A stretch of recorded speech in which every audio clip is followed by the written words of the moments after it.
Estimados participantes, bienvenidos a una sesión más del Diplomado de Derecho Constitucional y Derechos Humanos, organizado por Biloyer y acreditado por la Facultad de Derecho y Ciencias Políticas de la Universidad Nacional Hermilio Balizán. En esta sesión tenemos el grato honor de contar con el doctor Fernando Valverde Camán, quien nos va a exponer el tema de derechos humanos, tratados y organismos internacionales que lo protegen. El doctor Fernando Valverde es abogado, maestro y doctor en Derecho. Siguió estudios de especialización en Derechos Humanos en el Instituto Interamericano de Derechos Humanos, el Instituto de Derechos Humanos Raúl Wallenberg en Suecia y Washington College of Law, America University, en convenio con la Universidad de San Martín de Porres. Cuenta con amplia experiencia profesional a nivel internacional con Naciones Unidas al haber trabajado en misiones de mantenimiento de paz en temas de verificación de derechos humanos y acuerdos de paz en países en conflicto como Angola, Guatemala y Timor del Este. Estimado doctor, a nombre de Biloyer, darle una cordial bienvenida y un enorme agradecimiento por haber aceptado la invitación de participar como ponente en este diplomado. Estamos muy contentos con ello y estamos seguros de que será una sesión muy fructífera para todos los participantes. Muchas gracias y les cedo el uso de la palabra para que pueda iniciar con su ponencia, doctor.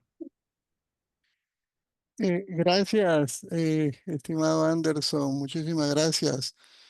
Muy buenas noches con todos los presentes en este diplomado.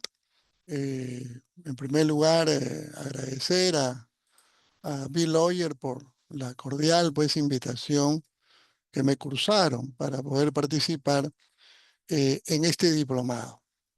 Eh, el día de hoy yo voy a abordar un tema que tiene que ver fundamentalmente con el ámbito de los derechos humanos, pero circunscrito al ámbito de la protección internacional de los derechos humanos, ¿no? De ahí el tema que tiene que ver con derechos humanos, tratados y organismos internacionales que lo protegen. Para esto es muy importante que podamos tomar en cuenta lo que en su momento el ex secretario general de las Naciones Unidas, Boutros Ghali, se refirió justamente en cuanto a la protección de los derechos humanos, ¿no? Señalando de que ¿qué son los derechos humanos si no hay mecanismos y estructuras que aseguren su eficacia? Y a esto pues se refería no solo en el plano, digamos, interno, sino en el plano internacional. De esta manera, estimados participantes, quiero abordar este tema desarrollando estos puntos que vamos a ir tocando vinculado al sistema de protección internacional de los derechos humanos, las normas internacionales, el sistema universal de protección, los mecanismos existentes de protección internacional y finalmente dando algunas reflexiones. ¿Ya? Lo primero ahí a resaltar es el surgimiento, ¿no? del derecho internacional de los derechos humanos históricamente. Y esto nos debe llevar a ubicarnos en el momento en el cual el mundo pues vivió los efectos devastadores, ¿no? que ocurrió con la Segunda Guerra Mundial, ¿no? Estamos hablando del siglo XX, estamos hablando pues del 39 al 44, 45, que surge justamente luego del término de la Segunda Guerra Mundial, la creación de las Naciones Unidas, ¿ya? 1945.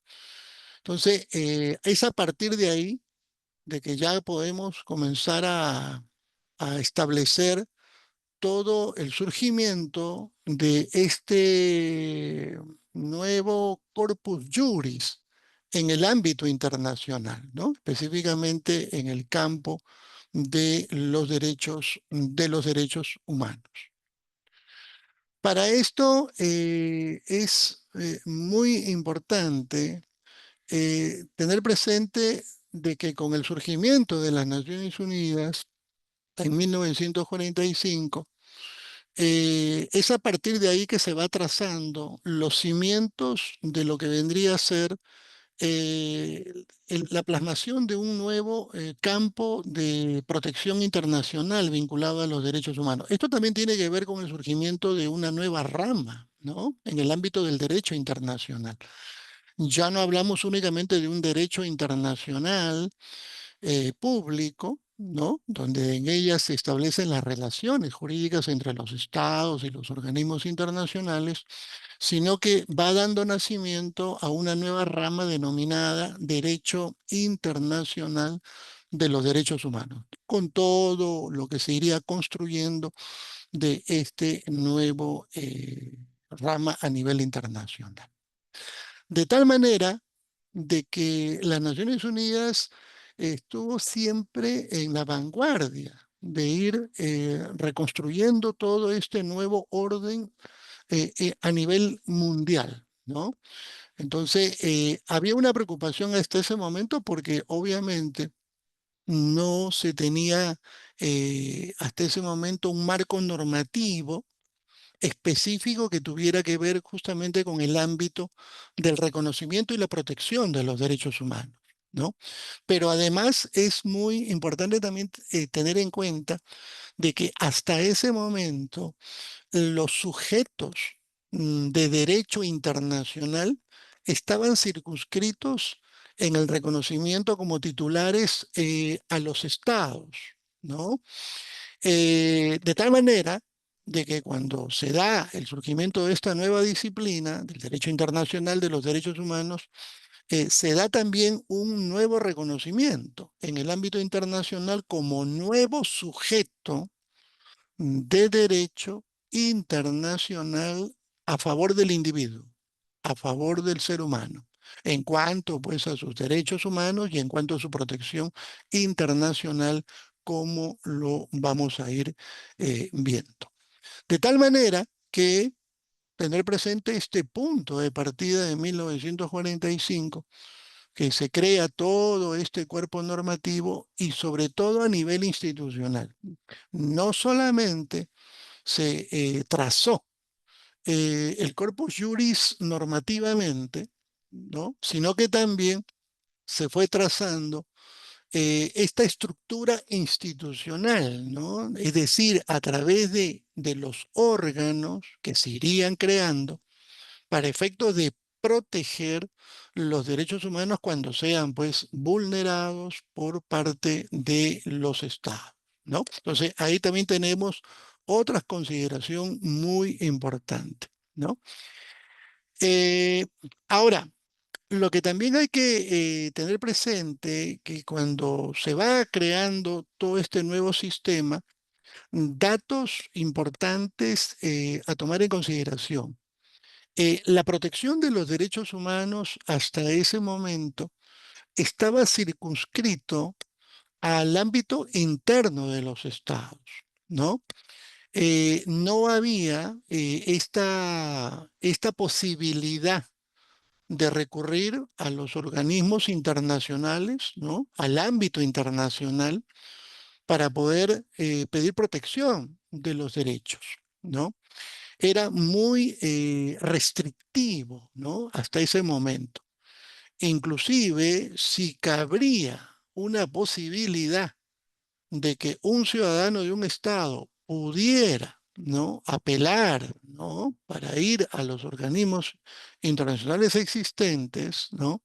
Tendría que ser con el consentimiento propio de su estado. Y como entenderán, esto pues resultaba totalmente imposible porque pues era decirles, quiero el permiso de ustedes ¿no? Para ir a nivel internacional a denunciarlos a ustedes. Entonces, definitivamente, pues que los estados no aceptarían esto, ¿no? Bueno, eran momentos en los cuales todavía no había todas estas instancias de carácter supranacional que se irían construyendo con el ámbito de las Naciones Unidas, ¿no? De tal manera que esta nueva rama del derecho internacional de los derechos humanos fue creando todos estos mecanismos procesales para la protección internacional de los derechos humanos, ¿no?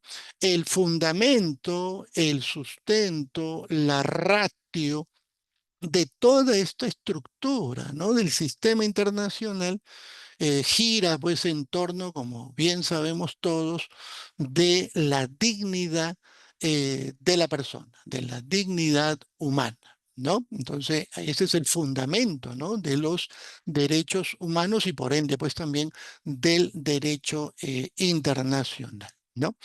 Algunas características también que les puede ayudar a comprender es en torno al derecho internacional de los derechos humanos, ¿no? Por ejemplo, ahí estamos señalando la internacionalización, ¿no? Esto es muy importante porque si uno mira desde una perspectiva del derecho interno, entendemos que hay todo un marco constitucional y legal, ¿no? Que establece todo un reconocimiento y por ende una protección de carácter constitucional. Pero en el ámbito internacional, los estados han celebrado tratados, acuerdos internacionales con la comunidad internacional, lo que hace que esos derechos humanos pues tengan esta vertiente de expansión como es, ¿no? El derecho internacional de los derechos humanos, ¿no? La protección por ende internacional, ¿no? Bueno, a través de todo este cuerpo normativo que vamos a ir señalando, ¿no? Entonces ahí se caracteriza la internacionalización, no solamente por el reconocimiento de las normas internacionales, sino por los mecanismos procesales de tutela a favor de los derechos de los ciudadanos cuando los recurran. Otro es la subsidiariedad, otra característica muy importante. ¿Cómo hay que entenderlo esto en líneas concretas, ¿no? La protección de los derechos humanos, ¿ya? De los derechos de las personas, la protección primaria, esencial, fundamental, es a nivel local, es decir, es a nivel nacional, ¿no? En principio, ¿ya? Si es que esta protección no es efectiva, no garantiza, entonces ya ahí se puede acudir ante las instancias internacionales, ¿no? No es que uno tenga que recurrir a la primera, a la vía internacional, no, sino tienes que recurrir a la vía interna, ¿no? De los tribunales de justicia existentes, ¿no? En tu país del cual eres parte, ¿no? Entonces, ahí hay que entender un poco este ámbito de la complementariedad que lo caracteriza, ¿no? Otro de la irrenunciabilidad, es otra característica, ¿no? En el orden, pues, internacional no hay, pues, o en el orden internacional no hay esta declinación jurisdiccional que lo caracteriza, ¿no?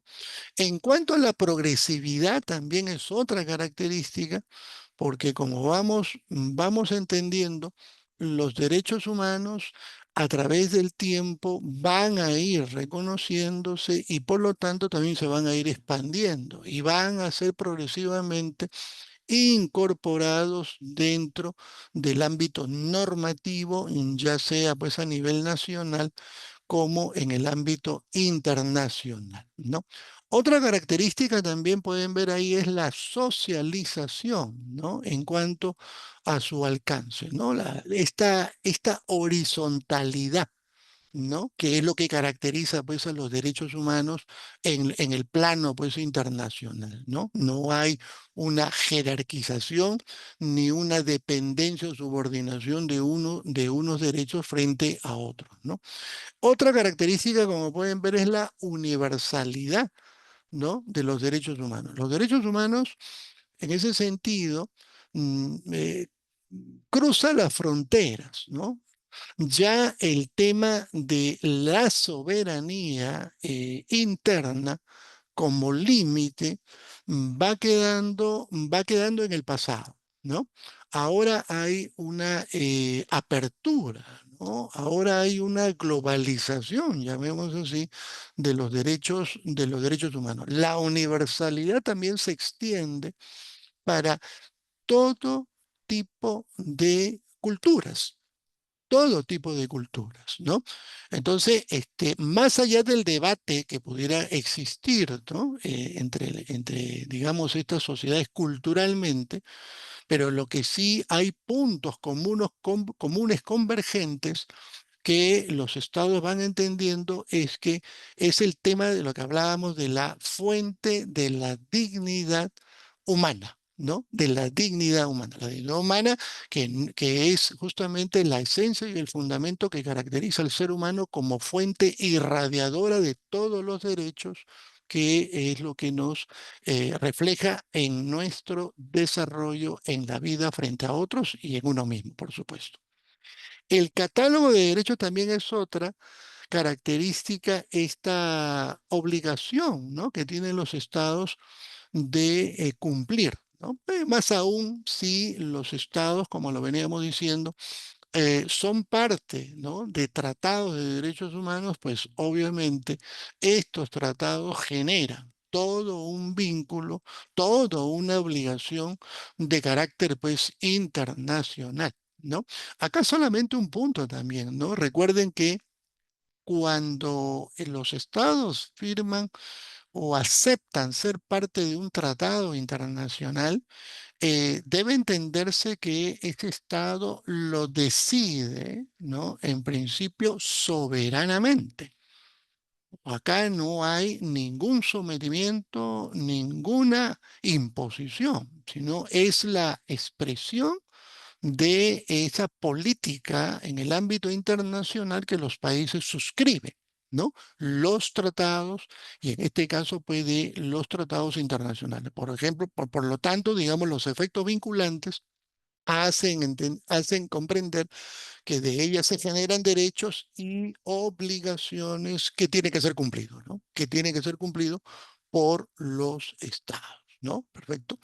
Por último, entre otras características, está el tema de los límites en los derechos humanos, ¿no? Los derechos humanos no hay que mirarlo como derechos absolutos, ¿no? Los derechos pueden ser restringidos, ¿no? En la medida, pues, que estos derechos se busque salvaguardar, proteger de unos hacia otros, ¿no? Entonces, por lo tanto, los estados pueden tomar ciertas medidas de carácter de excepción que restrinjan, ¿no?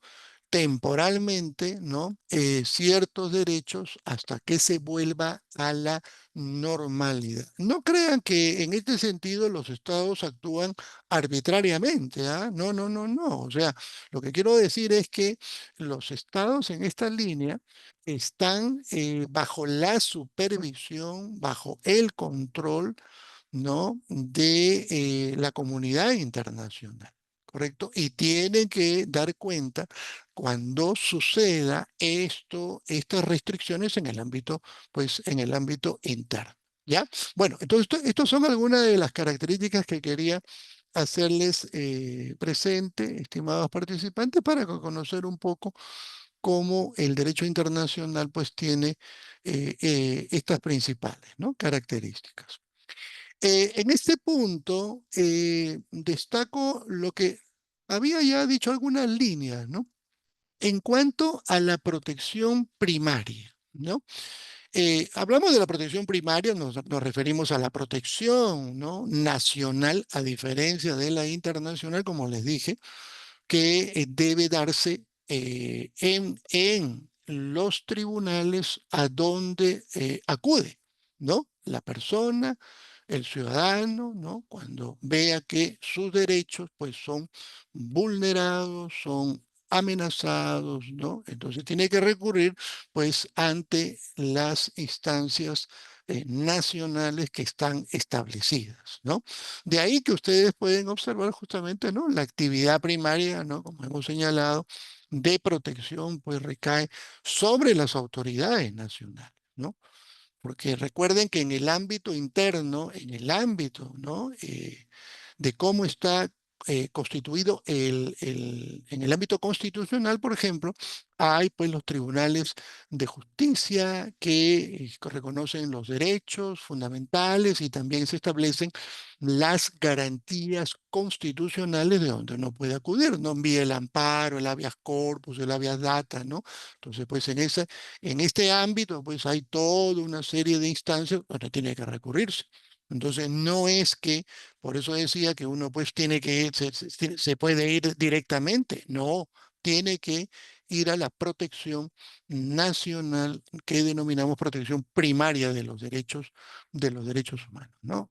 ¿Por qué? Porque si existen estos mecanismos constitucionales, legales, etcétera, etcétera, entonces si uno recurre ahí, no tiene otro propósito de buscar una garantía, una tutela, una protección de sus derechos. Entonces, si esto es así, ¿no? Entonces ya no es necesario recurrir a la jurisdicción supranacional, ¿no?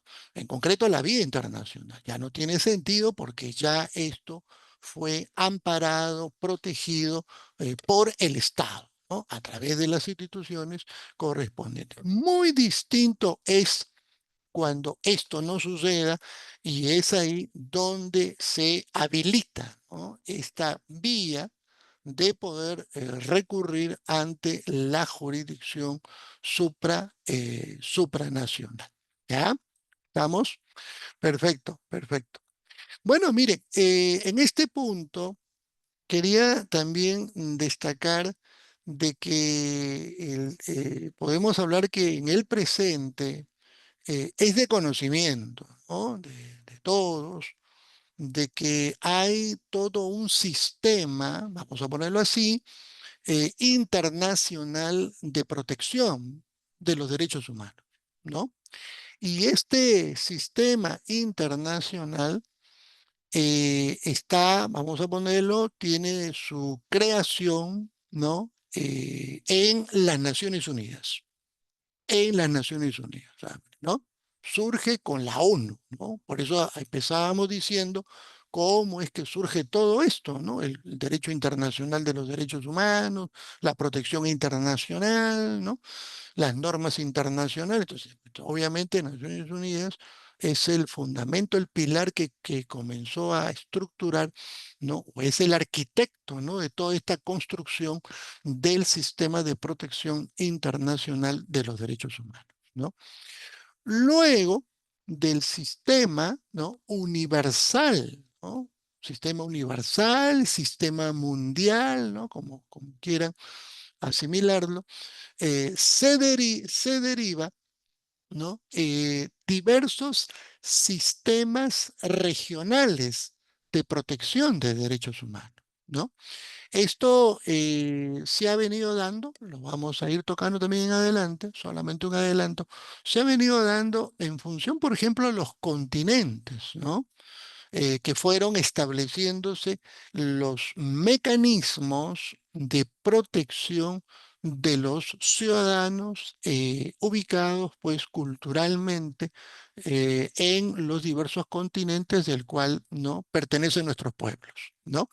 Entonces, pues uno en esa línea saca rápidamente y dice, bueno, profesor, entonces en América Latina, obviamente, pues, ¿no? Surge pues el sistema regional interamericano de protección de los derechos humanos, ¿no?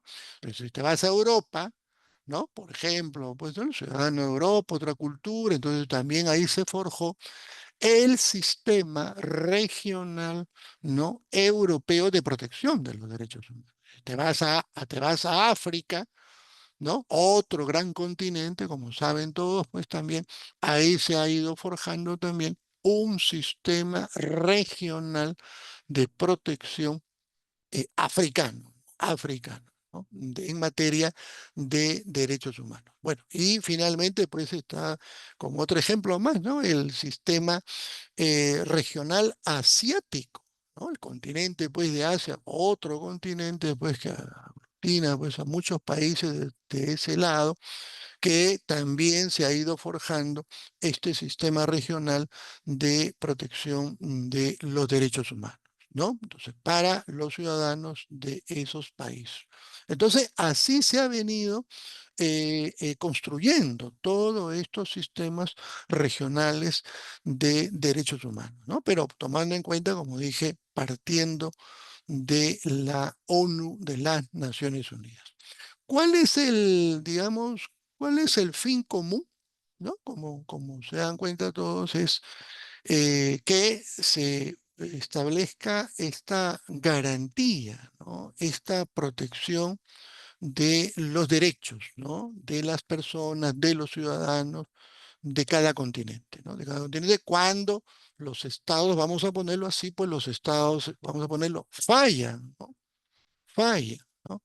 Los estados no brindan la protección, entonces pues obviamente hay todo un reclamo que se inicia. Entonces, el reclamo ya no será en el ámbito interno, sino ya el reclamo será pues a nivel internacional, ¿no? Vía, como ya se van dando cuenta, en el ámbito de la ONU, puede ser una vía a nivel internacional o en el ámbito del sistema regional puede ser la otra vía, ¿no? Claro. Entonces, por ejemplo, en el caso nuestro, pues obviamente, ¿no? Podemos recurrir al sistema interamericano de protección de derechos humanos, ¿no? O sea, ¿no? Es lo que nosotros nos corresponde, ¿no? En esta línea, ¿correcto? Ahora, decíamos también al comienzo de que en el sistema internacional de protección se ha venido trazando, elaborando todo este corpus juris internacional. Y por supuesto, destaca la parte, vamos a ponerlo así, la parte normativa, ¿no? En el ámbito internacional, ¿no? Es decir, estamos hablando de los tratados, ¿no? De los derechos humanos, ¿no? Bueno, por ejemplo, si miramos bueno, es un símil, pero en otro plano, ¿no? Por ejemplo, si miramos en el ámbito interno, obviamente nosotros, pues los estados en general, como saben todos, pues, ¿no? Se rigen por lo que establece su constitución, ¿no? Y por sus leyes respectivamente, ¿no? Ámbito interno, ¿no? Normas internas, ¿correcto? En el ámbito internacional, pues las normas al cual hacemos alusión se rigen por lo que establecen los tratados de cual los estados partes han suscrito, han firmado o han ratificado o se han adherido porque están de acuerdo con esos tratados de derechos humanos, ¿no? Ahora, es muy también importante tener presente de que en materia de tratados hay todo pues una clasificación, ¿no? Bueno, pues de tratados bilaterales, tratados multilaterales que los estados pueden suscribir. Eh, y los tratados, por ejemplo, cuando los estados los celebran entre estado A, por ejemplo, ¿no? Con estado B, estoy hablando de un tratado general, en ese tratado es vinculante recíprocamente por los acuerdos celebrados entre las partes, ¿no? Entonces, de ella emergen, ¿no? Derechos y obligaciones que han convenido y que se va a cumplir, ¿no? Tratados con los efectos jurídicos de alcance general. Pero en materia de tratados de derechos humanos, esto no va a funcionar de esta manera, porque obviamente una de las partes no es Estado, ¿no? Y en concreto nos referimos pues a la persona. Entonces, pues, no tiene esa naturaleza, ¿no? Equivalente de ser sujeto estatal, ¿no? Como lo es, pues, el sujeto de Estado A frente al sujeto de Estado B, ¿no? Además, pues, que el ser humano, pues, no tiene la capacidad para firmar tratados porque no es, pues, ¿no? Competente para tal, ¿correcto? Sin embargo, y ahí viene justamente lo que destacaba acá, que en los tratados de derechos humanos, ahí lo hemos mencionado también, aunque los tratados se celebran entre estados, tenemos claro, no emergen de ellas solo derechos y obligaciones, ¿no? Entre los estados, sino que principalmente en materia de derechos humanos, ¿no? Emergen estos derechos a favor del individuo, ¿correcto? A favor del individuo. Y por lo tanto, ¿no? Los estados están obligados, asumen un compromiso, una obligación internacional de respetar, ¿no? Y de proteger, de garantizar los derechos de sus conciudadanos, ¿no? En su país respectivamente. Por lo tanto, pues, si hay esta obligación internacional, entonces, ahí va quedando claro en el razonamiento de que dice, ah, perfecto. Entonces, sí, los estados respetan los derechos de sus ciudadanos, es decir, no cometen violaciones, ¿correcto? Entonces, ese estado no solamente está respetando la Constitución y las leyes, sino que también está respetando los tratados internacionales del cual se comprometió en el ámbito de la comunidad internacional, ¿no? Ergo, lo contrario, en el razonamiento uno dice, bueno, si esto es lo contrario, pues imagínense, no solamente, ¿no? Esos derechos se vulneraron, por lo tanto, devienen en inconstitucionales porque se transgredió la constitución política, no solamente la constitución, sino también las leyes, y lo más grave, también, ¿no? Se incumplió, ¿no? En el respeto de los tratados internacionales del cual ese Estado se comprometió. Entonces, hay no solamente una responsabilidad, llamemos así, a nivel interna, a nivel estatal, sino también puede acarrear una responsabilidad internacional. Internacional. Entonces, esto es muy importante por los efectos jurídicos, ¿no? Porque cuando ustedes se dan cuenta, dice, efectivamente, ¿no? Cuando hay casos de violaciones de derechos humanos donde el Estado X, ¿no? Ha incurrido en violación, ¿no? Por los derechos que se han cometido por ese Estado, se está violando los tratados que ese Estado firmó, ¿no? Y se comprometió a respetar y a proteger y a no vulnerar. Entonces ahí hay una responsabilidad de carácter internacional, de carácter internacional, ¿no? Entonces, este es un poco el alcance que quería destacar en materia de los tratados de los derechos humanos para que se entienda su importancia y todas las implicancias jurídicas que puede conllevar. El objetivo, o que va en la misma línea que trazábamos, pues es la protección, como siempre, ¿no? La protección de los derechos de las personas frente al Estado. Y solamente acá también un alcance, ¿no? En este punto. Hay que entender de que el Estado no solo será responsable, ¿no? Por la violación de los derechos humanos contra una persona o contra un grupo de personas, no solamente por una acción, ¿no? Que puede haber incurrido, pues, un agente estatal, vamos a llamarlo así, un agente estatal, ¿no? Sino que también incurre en responsabilidad si ese Estado, por favor, para que se entienda, ese Estado omitió, ¿no? Su deber de investigar de aquello, ¿no? Que era su obligación de esclarecer, ¿no? Esa violación, esa vulneración de los derechos humanos. Entonces, no solamente hay responsabilidad por acción, sino también hay responsabilidad por omisión. Perfecto. Entonces, el Estado tiene que investigar, ¿no? Tiene que investigar frente a un hecho en que en la cual pues se haya denunciado. El Estado no puede quedarse pues en brazos cruzados. Tiene que investigar y esclarecer y establecer las responsabilidades a que haya lugar. Perfecto. Muy bien, muy bien. Bueno, estimados participantes, acá, por ejemplo, les he querido compartir algunos principios de tratado de derechos humanos, ¿no? Por ejemplo, ahí tienen ustedes el principio del pacta sunt servanda y el principio de la buena fe, ¿no? También conocido como el principio de la bona fide, ¿no?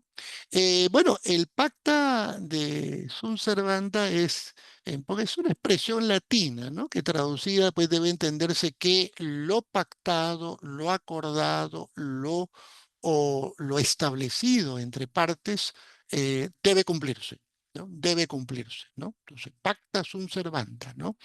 Lo pactado, lo celebrado, lo acordado se cumple, ¿no? Bajo los términos que lo hemos arribado, ¿no? Esto tiene pues un sentido, obviamente, ¿no? Porque si llegamos a un acuerdo, queda claro que ese acuerdo pues lo tenemos que cumplir. ¿No? No tiene sentido, pues ¿para qué vamos a llegar a un acuerdo si no se va a cumplir? ¿No? Entonces, si esto rige en las relaciones contractuales en el ámbito interno dentro de los países, pues también rige en el ámbito de carácter internacional y especialmente en los tratados de donde los países pues, firman, ¿no? El pacta sunt servanda, ¿no? Eh, el artículo 26, les he puesto ahí de la Convención de Viena, ¿no? Señala todo tratado en vigor, ¿no? Obliga, miren, obliga, ¿no? A las partes, ¿no? Y por lo tanto debe ser cumplida, ¿no? Por ella de buena fe, ¿no? Este principio de la bona fide, ¿no? O sea, todo acto que uno lleva a cabo, en principio, pues son actos de buena predisposición e intención en lo que se hace, ¿no? No cabe acá actos de mala fe, porque eso pues rechaza el derecho como tal, ¿no? Ahora, un punto también importante a tener en cuenta es lo siguiente, ¿no? Los tratados, al ser esta fuente normativa del cual se rigen los estados, ¿no? También hay que entender que de este cuerpo normativo a nivel internacional, ¿no? Se establecerá todo un conjunto, ahí lo hemos puesto, ¿no? De interpretaciones que van a ir desarrollándose a través de los casos jurídicamente a nivel internacional, ¿no? Y serán los órganos, ¿no? De supervisión, bueno, son órganos pues de protección que supervisan los tratados de derechos humanos, quienes pues desarrollarán estas interpretaciones de lo que las normas internacionales establecen, ¿no? Establecen, ¿no? Entonces es un campo también muy interesante porque eso permite ir conociendo cómo, digamos, los órganos de protección internacional trazan, ¿no? Esta línea interpretativa a tomar en cuenta por parte de los estados. No solamente en el ámbito de lo que se resuelva, sino que también que ayude en el ámbito de la normatividad o de la legislación nacional que los estados estén proyectando desarrollar internamente pues dentro de sus países. ¿Ya? Entonces también ese es otro punto importante, ¿correcto? Bueno, en esta parte, volviendo al tema de la protección, no vamos a incidir más en esta línea de lo que ya hemos hablado realmente, ¿no? Frente a la amenaza o la violación, se tiene que activar estos mecanismos de protección supranacional. ¿Ya? ¿Estamos? esta parte sí es muy interesante también porque pueden observar ustedes ahí, estimados participantes, que cómo en síntesis está estructurado este sistema de protección internacional de los derechos humanos, ¿no? En síntesis. Entonces, lo hemos puesto ahí en tres eh, elementos que caracteriza esta estructura. Por un lado están las normas internacionales, a las cuales hacíamos alusión, que se han ido estableciendo por las Naciones Unidas, ¿no? Por la comunidad internacional y por los estados, ¿no? ¿Cuáles son estas principales normas internacionales, ¿no? Entonces, pues tenemos ahí, por ejemplo, desde la Declaración Universal de los Derechos Humanos, ¿no? Tenemos los pactos internacionales de derechos humanos, tenemos las convenciones internacionales de derechos humanos. Este bloque, el cual he hecho mención, es ámbito de la ONU, ¿correcto? En el ámbito regional, por ejemplo, ¿no? Tenemos la Convención Americana de Derechos Humanos, ¿no? Entonces, también es otra norma importantísima, ¿no? Entonces, este bloque de normas internacionales constituye pues todo este corpus juris, todo este cuerpo que se ha ido consolidando en el tiempo, ¿no? Con estos instrumentos jurídicos, estos textos internacionales, esta normatividad internacional, ¿ya? Eh, el otro elemento dentro de esta estructura, como también lo habíamos adelantado, se refieren a los órganos de protección, ¿no? Internacional de los derechos, ¿no? De los derechos humanos, ¿no? Estos son los órganos internacionales, ¿correcto? Ahora, solamente acá una tingencia, ¿no? Un poquito para que también ahí les ayude a comprender claramente. Eh, a nivel de los órganos internacionales, oscila eh, en órganos, por un lado, llámese comités, así se denomina, ¿no? De protección, llámese comisiones, ¿ya? Pero por otro lado, también oscila, ¿no? Lo que se conoce también como tribunales o cortes, ¿no? En materia de protección de derechos humanos. Entonces, muy importante es ir entendiendo que dentro de los órganos internacionales, entonces, en síntesis, tenemos, ¿no? A nivel de órganos, ya sea a nivel de comités de protección de derechos humanos, ya sea a nivel de comisiones o ya sea a nivel de cortes internacionales en materia de protección de derechos humanos, ¿no? Entonces, todos estos órganos es una de las columnas también fundamental dentro de la estructura del Sistema Internacional de Protección, ¿ya? Entonces, ya tenemos ahí dos fuentes de información, ¿no? El plano normativo a nivel internacional con la declaración, los pactos, las convenciones, etcétera, etcétera, y los órganos internacionales con los comités, las comisiones y los tribunales que existen a nivel internacional, siempre en materia de protección de derechos humanos.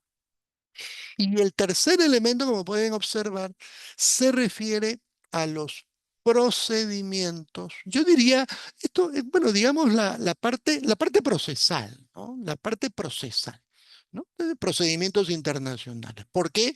Porque esto ya es, pues, digamos, el ejercicio del derecho, ¿no? Vamos a ponerlo en ese sentido, ¿no? La acción en concreto, ¿no? O sea, ¿no? Frente a mi vulneración de mis derechos, ¿no? Amenaza, vulneración, ¿no? Entonces, yo digo, en pocas palabras, bueno, entonces, ¿qué hago? ¿Dónde voy? ¿Cómo ejerzo esto, no? ¿Cómo hago valer mis derechos? ¿Correcto? Entonces, eso pues implica que cuando ya uno llega en el ámbito internacional, puede plantear estas denuncias, ¿no? A nivel internacional, estas quejas o reclamos, ¿no? En el ámbito internacional, ¿no? Así como uno también cuando ve en el plano interno, ¿no? Que tiene pues otro léxico, ¿no? Que se maneja cuando las personas recurren, ¿no? A plantear sus demandas o sus denuncias penales, sus demandas civiles, ¿no? O sus recursos administrativos, ¿no? Etcétera, etcétera. Pero en el ámbito internacional tiene esta connotación, ¿no? Donde acá uno puede plantear estas denuncias, quejas o reclamaciones ante los órganos internacionales, ¿no? Obviamente, ya lo dijimos, después que se haya agotado la vía interna, ¿no? Si es que no hay una tutela, una protección de los derechos, ¿no? Respectivamente. Así que esto es la estructura, normas internacionales por un lado, órganos internacionales por otro lado, y los procedimientos internacionales que uno va a seguir, ¿no? En la búsqueda justamente de encontrar esta garantía y esta tutela del ciudadano o del grupo de personas que recurre. Perfecto. Eh, en consecuencia, podemos ver entonces que los sistemas de protección internacional está dividido, vamos a hacer un esquema solamente pues ilustrativo, ¿no? En universal, ¿no? Ámbito ONU y a nivel regionales, como les decía, ¿no? Así se va a ir articulando cada uno de estos ámbitos en la protección internacional de los derechos humanos. Estas son las vías en las cuales el ciudadano puede optar, ¿ah? Puede optar, ¿no? En recurrir. Bueno, me voy a la ONU, entonces, una opción, o me voy pues a nivel del sistema interamericano. Lo que no se puede hacer es concurrir paralelamente en las dos. Eso no se puede hacer. No, no. Si tú optas por una vía, ahí en esa vía te encaminas. ¿Ya? No es que yo me voy acá y a la vez me voy acá. O sea, eso no funciona, no funciona así. ¿Ya? Eh, bueno, si podemos decir algunas ideas de definición sobre el sistema de protección en síntesis, bueno, pues esta disciplina es parte de una nueva rama del derecho internacional, está conformado por el conjunto de normas, que ya lo habíamos hecho mención, sean estas sustantivas o procesales, así como de organismos, ¿no? El cual pues son de carácter universal o regionales, y cuyo fin pues es la promoción y la protección de los derechos humanos, ¿ya? De los derechos humanos. ¿Perfecto? Esta parte también es bien importante porque les va a ayudar también a seguir comprendiendo más específicamente cómo está estructurado cada sistema, ¿no? En síntesis. Por ejemplo, en el sistema universal de protección de derechos humanos, ¿no? Ámbito ONU, está organizado a través de la normatividad, como conforme pueden observar, además a nivel de instituciones y a nivel de los mecanismos universales, ¿no? Por ejemplo, de la normatividad ya lo hemos hablado, ¿no? Está la Declaración Universal. No, interesante porque la Carta de la ONU, por ejemplo, es del 45, ¿correcto? 3 años después, el 48, se aprueba, 1948, se aprueba la Declaración Universal de los Derechos Humanos, ¿no? Luego, en 1966, se aprueban los dos pactos internacionales de derechos humanos, que es el Pacto Internacional de los Derechos Civiles y Políticos y el otro pacto que es el Pacto Internacional de los Derechos Económicos, Sociales y Culturales, ¿no? Entonces, esto es, digamos, digamos, el núcleo, ¿no? El núcleo, ¿no? Central, fundamental, principal de los derechos humanos a nivel internacional de Naciones Unidas. Pero además ahí he puesto las convenciones internacionales ¿no? En materia de derechos, vamos a ponerlo así, de protección de derechos específicos, específicos. ¿Cómo lo podemos entender esto? Como esta protección se orienta especialmente a los grupos más vulnerables dentro de las sociedades, grupos más vulnerables dentro de las sociedades, ¿no? Entonces, Naciones Unidas ha venido adoptando una serie de convenciones, por ejemplo, ¿no? A favor de la protección de los niños, ejemplo. Niños pues saben que son grupos muy vulnerables, a favor de la mujer, correcto, a favor de la mujer, especialmente porque, pues por la violencia y el abuso y el maltrato, ¿no? Que ocurre en diferentes latitudes, ¿no? El tema de la no discriminación, pues obviamente, ¿no? También, pues, ¿no? Es una lucha. El tema para las personas, pues, adultos mayores, también, entre otros, ¿no? El tema contra la tortura, contra el genocidio, contra la desaparición forzada, ¿no? La Convención a favor de la protección de los derechos de los pueblos indígenas, por supuesto, ¿no? Esos son algunos ejemplos nada más, ¿no? De cómo Naciones Unidas pues ha ido dando toda esta expansión de protección normativamente en el ámbito de los derechos humanos, ¿no? ¿Correcto? A nivel de las instituciones, conforme pueden ver, destacan, entre otras, por ejemplo, los comités de protección de los derechos humanos. Hay varios comités, ¿no? Acá aclaro, como les dije, por favor, ¿ah? Eh, en el ámbito de la ONU, quiero que sepan de que no existe un tribunal internacional en materia de protección de derechos humanos. No existe. Tribunal de la ONU en materia de protección de derechos humanos, no hay. No hay, ¿no? Bueno, en algún momento han habido proyectos, sigue el debate, ¿no? No hay.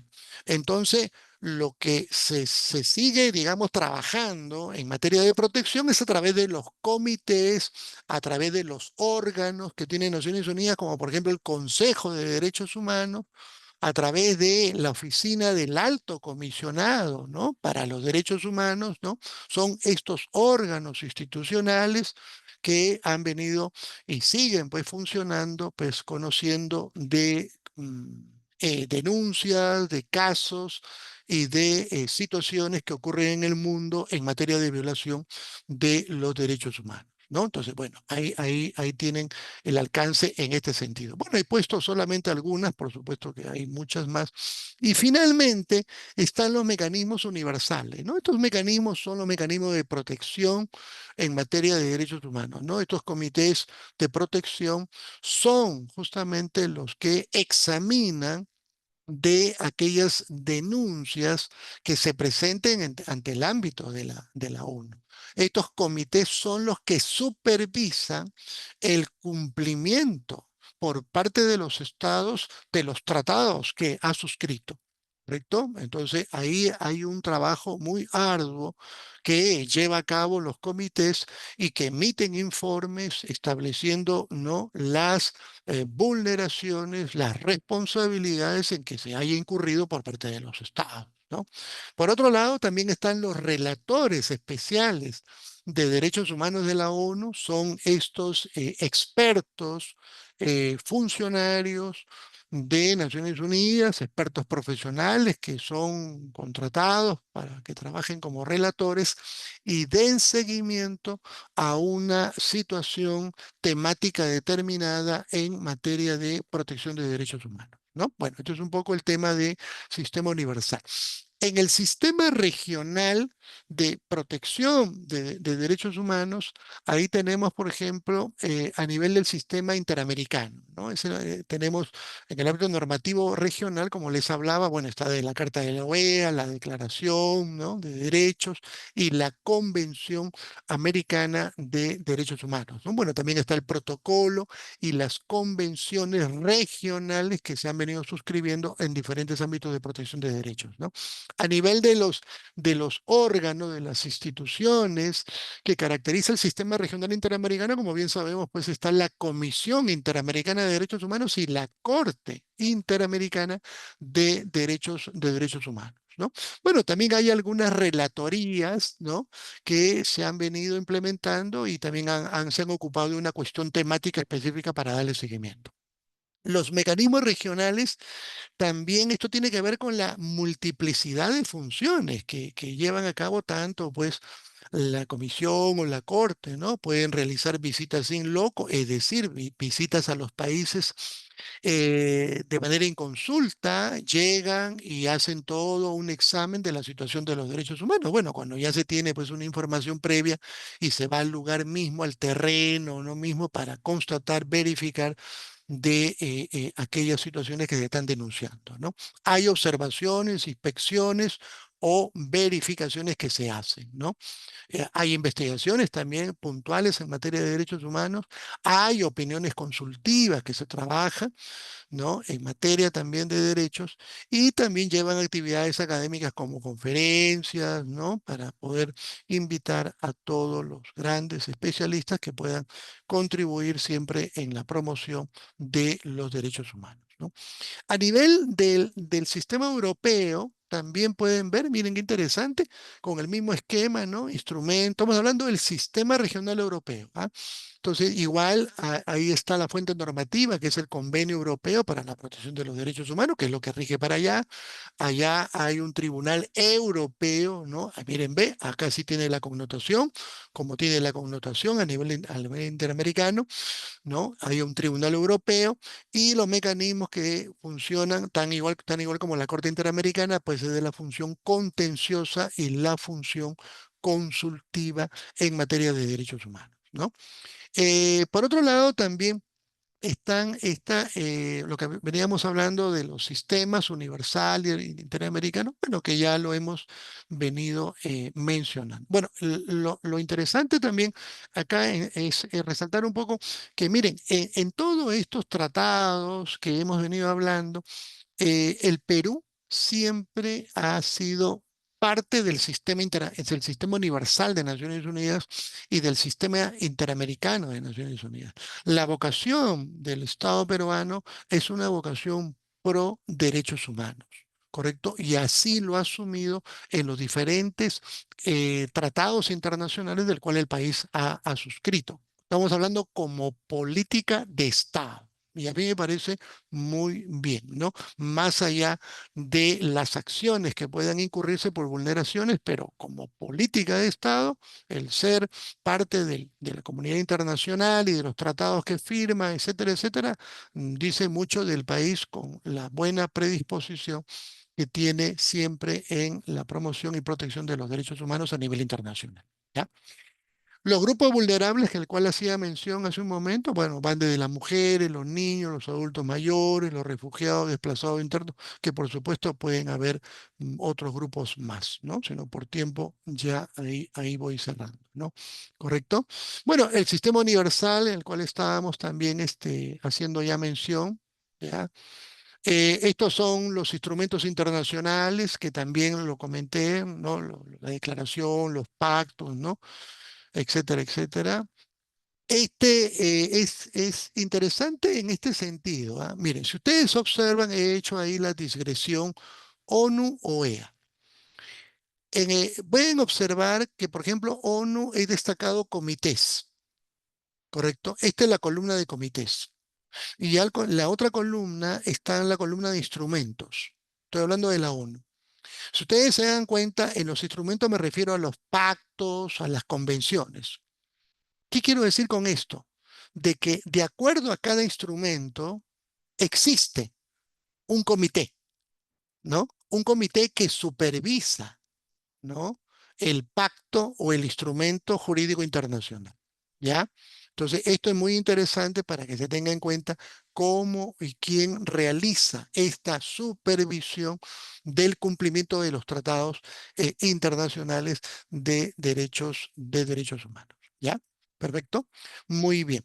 Eh, Ahora, hay un punto que también quería comentarlo, siempre en el ámbito del Sistema Universal de Naciones Unidas, es lo que se conoce como los mecanismos de procedimientos convencionales y extraconvencionales, ¿no? Miren, interesante esta parte, mecanismos convencionales y extraconvencionales en materia de protección de derechos humanos. Miren, ve, acá está de otra manera, ¿no? Por ejemplo, ¿no? Por ejemplo. Debemos entender que los mecanismos convencionales, como su nombre mismo lo indica, se refieren a los tratados en concreto. Los tratados que son vinculantes, como ya he venido señalando. Consecuentemente, ahí hay un mecanismo, eso se llama mecanismos convencionales. Quienes llevan a cabo esta supervisión, como ya lo dije, son los comités que se han establecido para supervisión por cada tratado internacional. Pero también están los mecanismos extraconvencionales. Hay que entender los mecanismos fuera, ¿no? Que no están contemplados en la convención. Esa es otra forma de control, llamemos así. Entonces, ¿quién realiza estos mecanismos o cómo se lleva a cabo estos mecanismos extraconvencionales? Entonces, la respuesta puede ser, lo lleva a cabo la propia organización internacional. Ergo, ejemplo, las Naciones Unidas. Es decir, las Naciones Unidas, como toda institución, ¿correcto? ¿No? Tiene toda una estructura organizativa e institucionalmente. ¿Perfecto? ¿No? Tiene oficinas, tiene instancias, tiene direcciones, tiene áreas. Por ejemplo, te hago recordar solamente, ¿no? Lo que ustedes saben. Por ejemplo, o ustedes ven de que la ONU, por ejemplo, se reúne periódicamente. ¿Qué órganos, no? La Asamblea General de las Naciones Unidas. Ah, profesor, la Asamblea General. Perfecto. Uno. Dos, se reúne el Consejo de Seguridad de las Naciones Unidas. Entonces, son órganos extraconvencionales que son propios de sus propias instancias que han sido establecidas y que en base a ello adoptan, ¿no? Estos órganos resoluciones que tiendan a buscar siempre la promoción y la protección de los derechos humanos. Entonces también hay un mecanismo, llamemos así, político, ¿no? A nivel internacional hacia los estados. ¿Ya? O sea, lo que quiero que entiendan es que es importante comprender esto para poder entender, porque a veces nos preguntamos, ¿no? ¿Cómo es posible que frente a a los conflictos mundiales, internacionales, de las crisis, no hay una respuesta? Porque también pues es bien complejo, no crean pues que esta es tan sencillo, no es así, ¿no? Y menos aún pues si uno no conoce cómo funciona esto, pues obviamente pues cae en una apreciación muy genérica sin saber realmente cómo funciona, ¿no? Eso es lo que debe entenderse. Perfecto. Esta es otra parte, bueno, que está un poco más desagregada de lo que en síntesis he hablado, de los mecanismos convencionales y mecanismos no convencionales, que es en síntesis lo que he señalado. ¿Ah? ¿Ya? Bueno, esta parte es un poco ver qué es lo que lleva a cabo cada comité, ¿no? En síntesis, el comité, ¿cómo supervisa, no? El comité se reúne, lleva a cabo audiencias y pide que los representantes de los estados, ¿no? Asistan y emitan sus informes, ¿no? Aparte de los informes escritos, pues tienen que rendir también este informe ante los comités, pero hay que tomarlo positivamente, ¿no? Positivamente. ¿Por qué? Porque a partir de estas audiencias donde los estados emiten sus informes, no es que el comité te va a decir, ¿no? Directamente, oiga, en pocas palabras, usted es responsable porque violó el pacto, las convenciones, etcétera. No es eso, en esencia, lo que se quiere, ¿no? Para los estados, sino que hay que mirarlo en un sentido de que los comités emiten recomendaciones, vamos a ponerlo así, ¿no? Propositivas para ayudar a los estados. Obviamente, donde tenga que decirte, pues, frente a casos que se vulneró ese pacto o esa convención, pues te lo tiene que decir, porque ya hemos dicho que hay responsabilidad internacional, pero a la vez también emite recomendaciones. Es una forma que, como dije, ayuda en la buena legislación concordante con los tratados internacionales que debe darse a nivel de los países. ¿Correcto? Así que hay que mirarlo siempre en esta línea propositiva, ¿no? Formula observaciones, recomendaciones a los estados, recibe y examina comunicaciones cuando las personas acuden por alguna denuncia que haya sido afectada de la persona. ¿Ya? Bueno, ahí está el Comité de Derechos Humanos de Naciones Unidas, el cual estaba hablando. Este es el comité, uno de los comités principales. ¿Y quiénes lo integran? ¿Quiénes lo integran? No son jueces, porque obviamente, ya les dije, no hay tribunal. No es tribunal, no es corte, ¿no? Los comités está conformado por profesionales expertos en derechos humanos, en derecho internacional de los derechos humanos, y que los estados los han propuesto para esos cargos y finalmente han sido elegidos para ser parte de estos comités, ¿no? Hay grandes juristas de Latinoamérica, de Europa, ¿no? Que han sido parte de estos comités y han hecho pues una buena labor siempre en el marco de la protección y promoción de los derechos humanos. ¿Ya? Bueno, esto es un poco el alcance también de cómo se encaminan cada una de las denuncias, ¿no? Que se van presentando. ¿Ya? Estamos muy bien. Voy a tratar de avanzar porque si no, ahí nos complicamos, ¿ya? Con el tiempo. Solamente acá quería referirme a los mandatos temáticos y mandatos geográficos. Miren, ve, es interesante porque, por ejemplo, Naciones Unidas, dentro de sus potestades, puede designar grupos de trabajo para que aborden una temática en materia de derechos humanos, ¿no? Por ejemplo, este grupo de trabajo sobre la cuestión de la discriminación contra la mujer, ¿no? En la legislación y en la práctica, ¿no? Entonces, ese grupo se aboca a hacer toda una investigación y emite pues un informe que será, ¿no? Presentado ante los órganos, sea pues el Consejo, la Asamblea, respectivamente, y será también difundida para los estados, ¿no? Entonces, eso también es una forma de ayudar, de coadyuvar en materia de la legislación. También están los relatores, como te decía, relatores o relatoras especiales sobre la trata de personas, especialmente de las mujeres y los niños. Bueno, esto de la trata pues es uno de los grandes problemas que hay a nivel internacional, como bien saben, ¿no? Relator especial sobre las cuestiones de la tortura y otros tratos o penas crueles, inhumanas o degradantes, ¿no? Bueno, esta violencia que sigue practicándose en otras partes, ¿no? Es terrible, ¿no? Entonces, Naciones Unidas le ha puesto mucho enfoque en que se dé seguimiento, ¿no? A nivel de los mandatos geográficos, se conforman también estos expertos independientes para que dé seguimiento sobre la situación de los derechos humanos en Haití, por ejemplo, puede también nombrar en otro país. Hay un relator especial para que dé seguimiento sobre la situación de los derechos humanos en Camboya. Hay un experto para que dé seguimiento sobre lo mismo, pero en República Centroafricana, ¿no? Y otro que dé seguimiento en materia de derechos humanos en Sudán. O sea, se dan cuenta, hay todo un despliegue de estos expertos relatores para que vayan y den seguimiento de lo que está sucediendo y de lo que está pasando en esos países. ¿Ya? Ya para terminar, estimados participantes, disculpen nomás por el tiempo. No sé, Alexander, ¿estamos en el tiempo, por lo menos para poder dar algunas reflexiones finales? ¿Me Sí, sí, confirmas? doctor, no hay ningún problema, puede tomarse el Ya, tiempo que usted desee. ya. Gracias, gracias, gracias. Eh, Quería dar algunas reflexiones, ¿no? Ya finales, ¿no? Miren, estimados participantes, como se pueden dar cuenta, el sistema internacional de protección de derechos humanos, por un lado, es interesante, pero como que tiene sus complejidades, ¿no?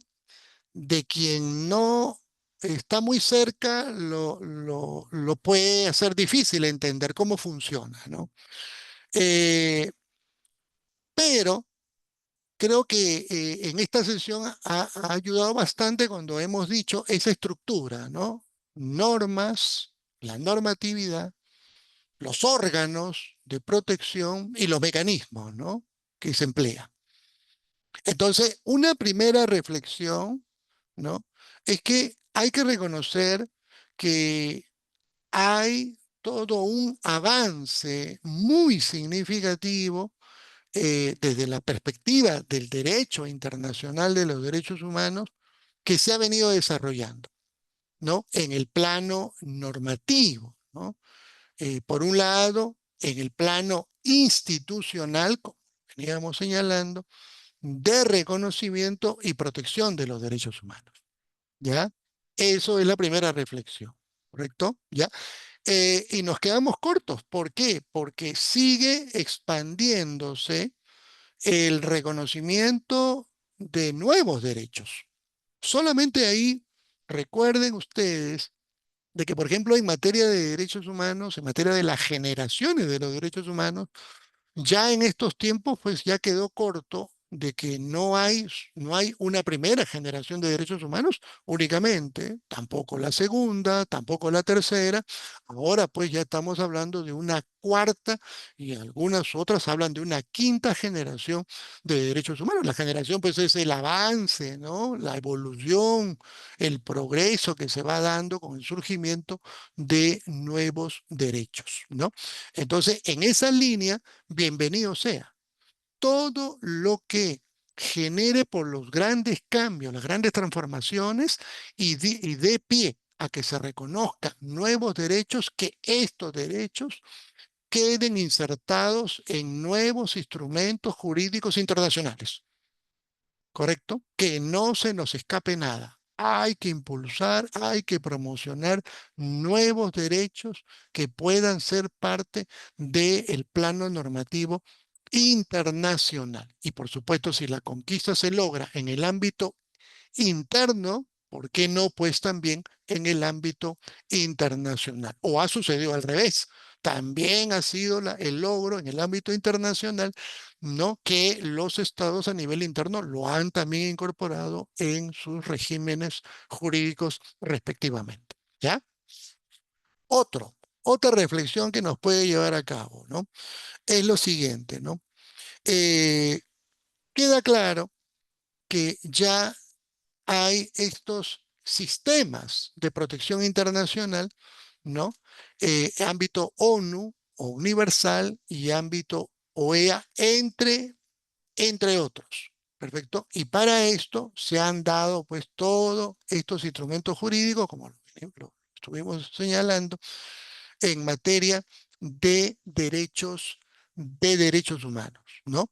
Eh, hay que entender en este sentido que los sistemas de protección eh, cada vez más han venido dando una respuesta, ¿no?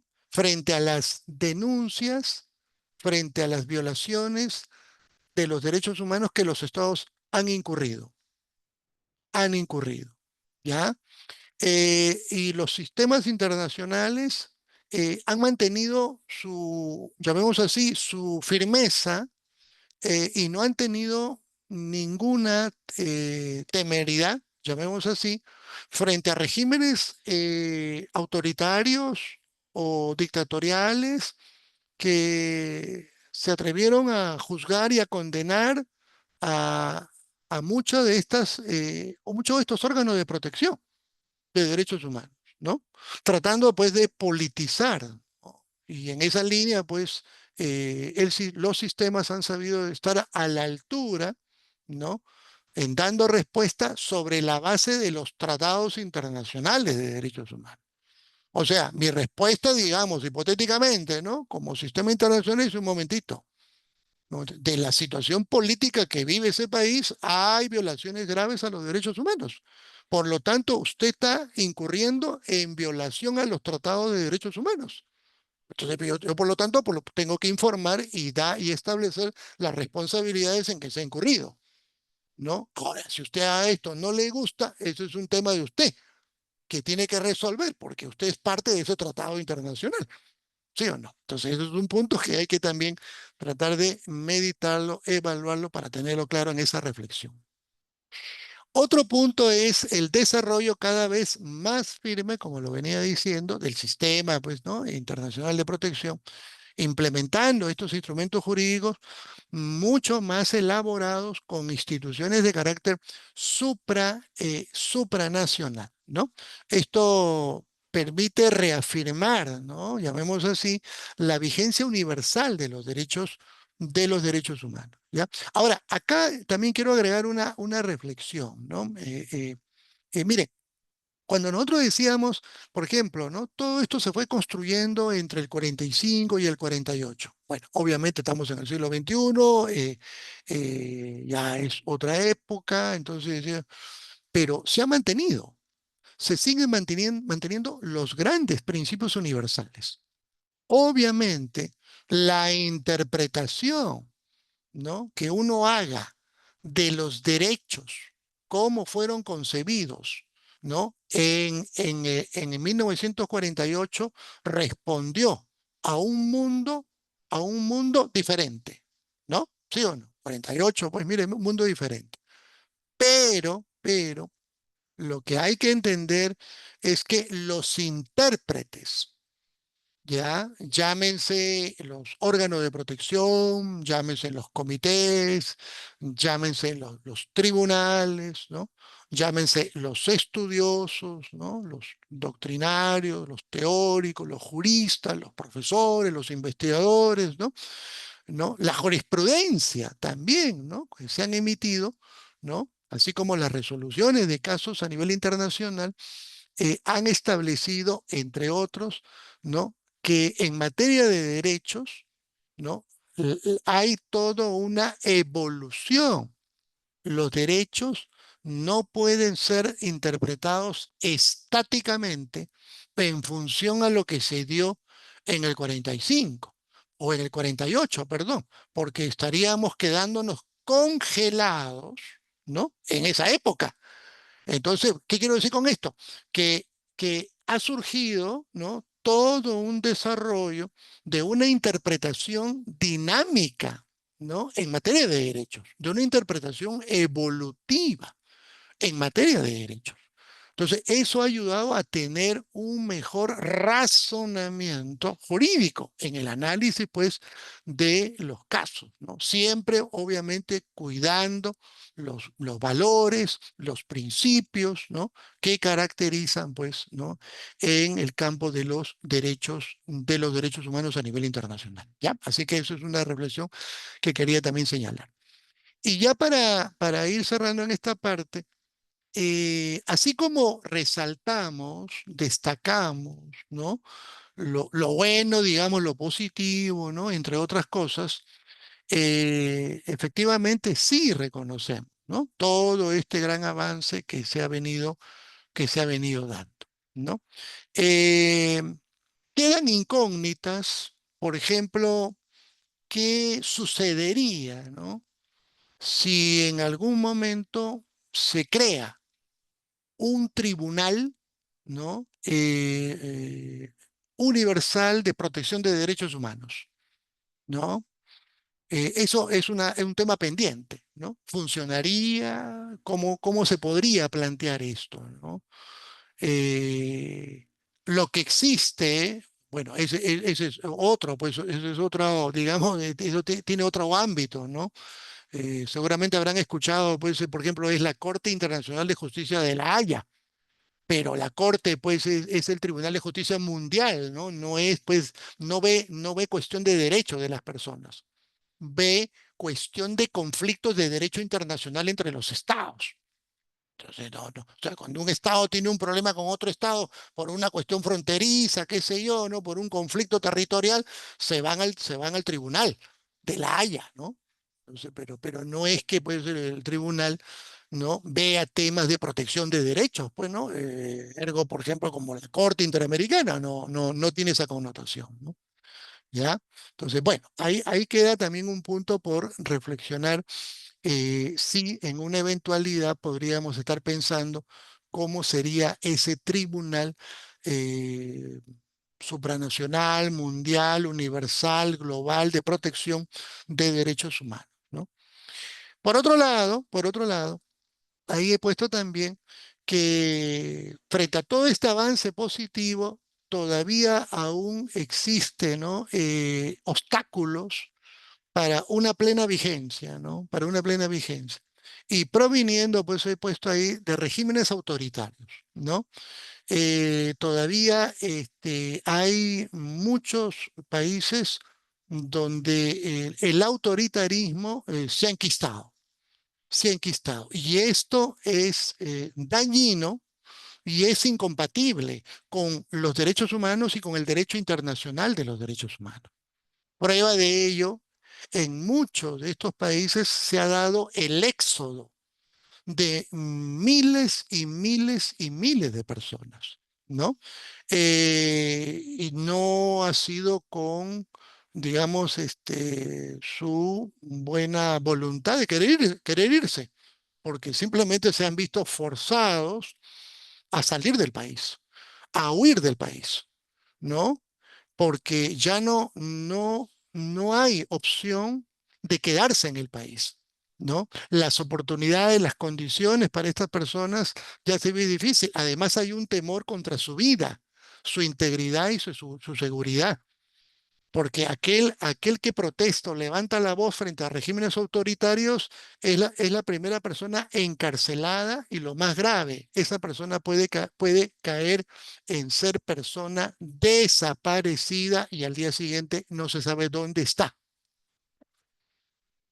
Y con el tiempo han habido pues situaciones donde la desaparición forzada es lo común en estos regímenes autoritarios, ¿no? Entonces, esto nos hace reflexionar de que los derechos humanos, en vez de respetarse y avanzar, pues entran en estas crisis por las violaciones flagrantes y sistemáticas que se puedan dar contra las personas, derechos y libertades fundamentales. Ahora, hay un argumento que estos estados, ¿no? Son argumentos políticos, ¿ah? Interesados, ¿no? Forzados, ¿no?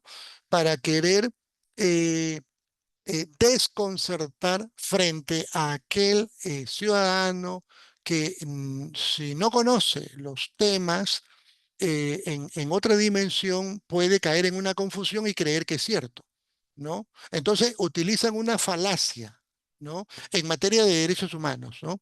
Al decir de que esta pretendida soberanía interna, ya en la que los estados se rigen, no puede ser interferida, ¿no? En pocas palabras, por la comunidad internacional, ¿ya? Porque sería vulnerar la soberanía interna. Entonces, esta falacia hace dar un razonamiento interesado políticamente, porque sabemos muy bien que esta pretendida soberanía interna contraviene, ¿no? Los tratados internacionales que se han firmado, por un lado, y contraviene también el tema de los derechos humanos a nivel universal, el principio de la universalidad de los derechos humanos, ¿no? Hablábamos de cómo las personas recurren a las instancias internacionales. Por lo tanto, pues el Estado no puede justificarse de que se estaría vulnerando pues una soberanía interna, porque ya no existe esa rigidez de la soberanía interna o soberanía estatal como era entendido, ¿no? Por Jean Bodin, este gran precursor que en su momento pues planteó la teoría de la soberanía, pero estamos hablando, pues olvídese, pues de siglos atrás, ¿no? Los tiempos han cambiado. Ahora pues estamos hablando de una globalización, ¿no? Entonces no puede haber límites que justifiquen las violaciones flagrantes pues de los derechos humanos, ¿no? Entonces ahí hay una incompatibilidad y una violación contra los principios del derecho internacional de los derechos humanos. ¿Ya? Así que, estimados participantes, esto era lo que quería compartir con ustedes. Y bueno, pues quiero agradecer a Bill Oyer por la invitación. Y bueno, si hay alguna inquietud, alguna pregunta, con todo gusto estoy para poder absolverlas. ¿Ya? Bueno, ahí tienen ahí un poco mis libros que en su momento publiqué. Y bueno, siempre agradecido con Bill Lawyer, que me apoyó también en la publicación de un libro sobre justamente lecciones elementales de derecho constitucional y derechos humanos. Bueno, muchísimas gracias.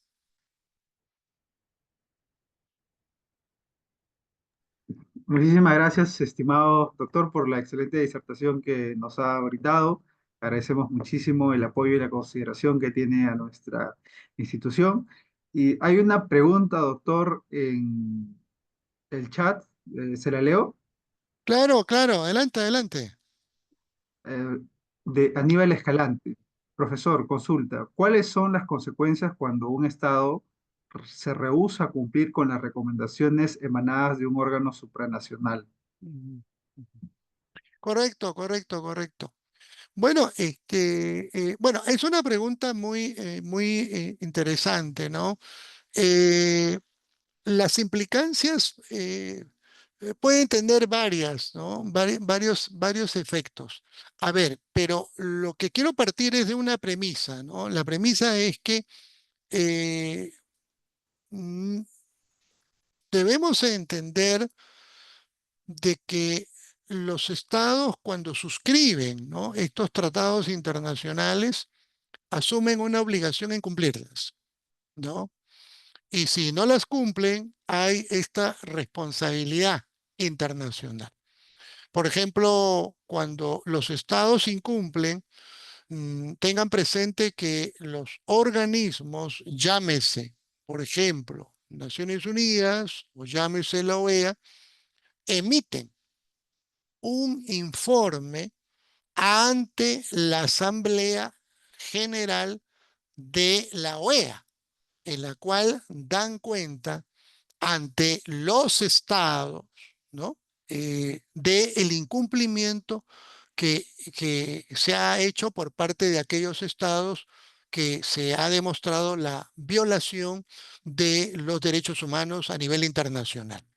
Entonces, digamos, estos informes ya generan de por sí, ¿no? Son informes que tienen un efecto político, afecta las relaciones diplomáticas, porque de una u otra manera la comunidad internacional se maneja con estas relaciones no solamente diplomáticas, sino también económicas, comerciales, ¿no?, de diversa índole.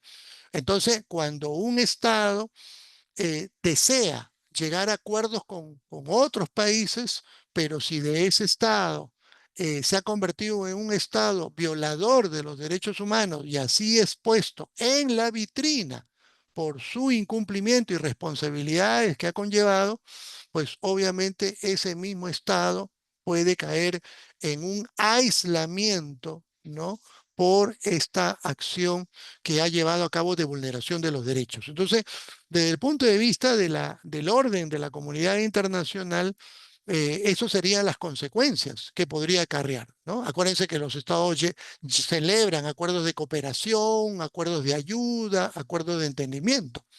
Entonces, con esta manera de cómo actúas, no respetando los derechos de tus propios conciudadanos, entonces, ¿qué fiabilidad puede haber de seguridad, de respeto, ¿no?, frente a aquellos otros países que deseen con buena voluntad cooperar, ayudar en los propósitos de que ese país crezca, se desarrolle y mejore? O sea, como lo que quiero decir, pues que hay muchos efectos y consecuencias que en esta situación pues no ayudaría en nada, ¿no?, sino todo lo contrario. Esos países quedan aislados prácticamente por su accionar.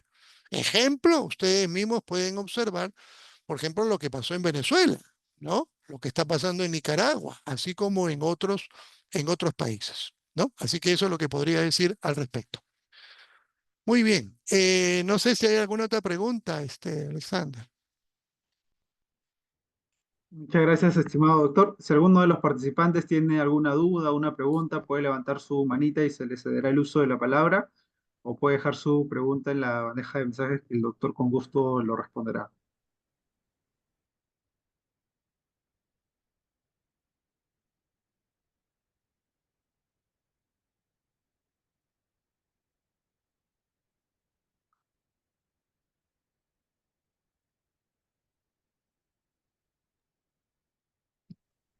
Sí, doctor, al parecer ya no hay ninguna pregunta por parte de los participantes. Eso quiere decir que ha quedado todo claro y comparto eh, el comentario de Donny López que dice, excelente ponencia, doctor. Muchísimas gracias por compartirnos su conocimiento, su tiempo. Para nosotros es un honor volver a contar con usted en este diplomado de Derecho Constitucional, doctor. Esperamos que en otra oportunidad vuelva a aceptar una invitación de Biloyer. Nosotros estaremos muy encantados, muy honrados de tenerlo presente en algún evento académico que realicemos en el futuro. Muchísimas gracias, doctor, y le deseamos lo mejor en su profesión. Correcto, muchísimas gracias, Alexander, y muchísimas gracias a los participantes que han estado en esta sesión. También igual desearles lo mejor pues a cada uno de ustedes y espero que esto les haya ayudado un poquito más a aprender el derecho desde una perspectiva de los derechos humanos a nivel internacional. Muchísimas gracias y hasta la próxima, Alexander. Muchísimas gracias. Un gusto. Hasta Gracias. la próxima, doctor. Muy Ok. amable. Hasta Gracias. luego. Hasta luego. Gracias a todos. Muchísimas gracias.